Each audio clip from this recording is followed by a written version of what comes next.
I'd like to introduce the new coach of the Indianapolis Colts, Chuck Pagano. Colts GM Ryan Grigson handled the introduction as Chuck Pagano was handed the reins to the team's new era. Timing was everything. Pagano was the defensive coordinator of the Ravens, who just lost the playoffs.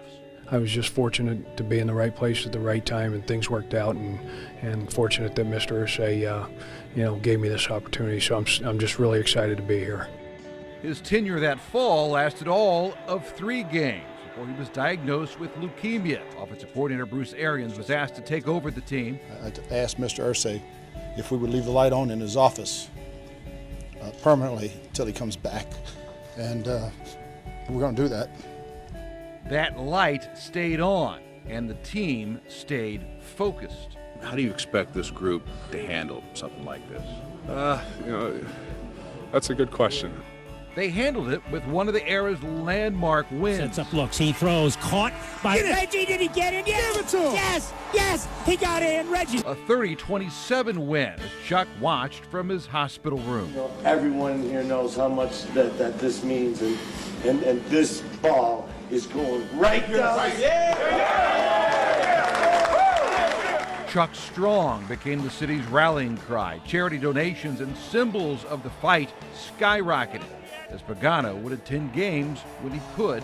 I got circumstances. You guys understand it? I understand it. It's already beat. Amen. It's already beat. And as Chuck was beating cancer, the Colts were beating teams. They won 9 of their last 11, sending Pagano back to Baltimore for Wild Card Weekend, only to lose his playoff debut 24-9. Pagano and the Colts returned to the playoffs in his second season. Well, the signage around Gillette Stadium tells the story from the score, 43-22. Losing at the Patriots in the divisional round, setting up a rematch for the AFC Championship in 2014, a game which unveiled New England's Deflategate, but it didn't mean a thing on the scoreboard. The Colts lost again, 45-7. Okay, good afternoon. Good to see everybody. Still, Chuck's folksy style caught on. There were the cliches and the endless optimism. These are 60-minute ball games. We got great character in that locker room. We signed up for 16. All 11 guys got to do their job. It's all 11. He's a football player. We'll keep working and we'll keep grinding. They really care, obviously, about the name on the back of their jersey and about the decal on the side of their helmet. Part of our culture is so what, now what? Thanks.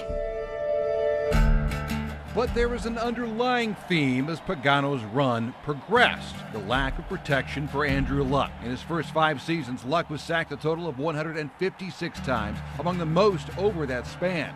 It includes a hit at the Titans in 2015, which would later lead to shoulder surgery. Pressure builds, bizarre plays are called, defenses ranked towards the bottom. They can't eat you. Remember I told you that. They can't, Mike, they can't eat you. They can fire you, but they can't eat you. Changes are made. During an 8-8 season, offensive coordinator Pep Hamilton is fired in 2015. After another 8-8 season, Grigson is fired a year later. And this past season, with Luck on the shelf, wins are nearly impossible to come by. Attendance slips and fan interest wanes. It's finally too much to overcome, and the man who captured the hearts of Central Indiana 5 years ago leaves without a title and plenty of unfinished business. The shelf life for these jobs is not long.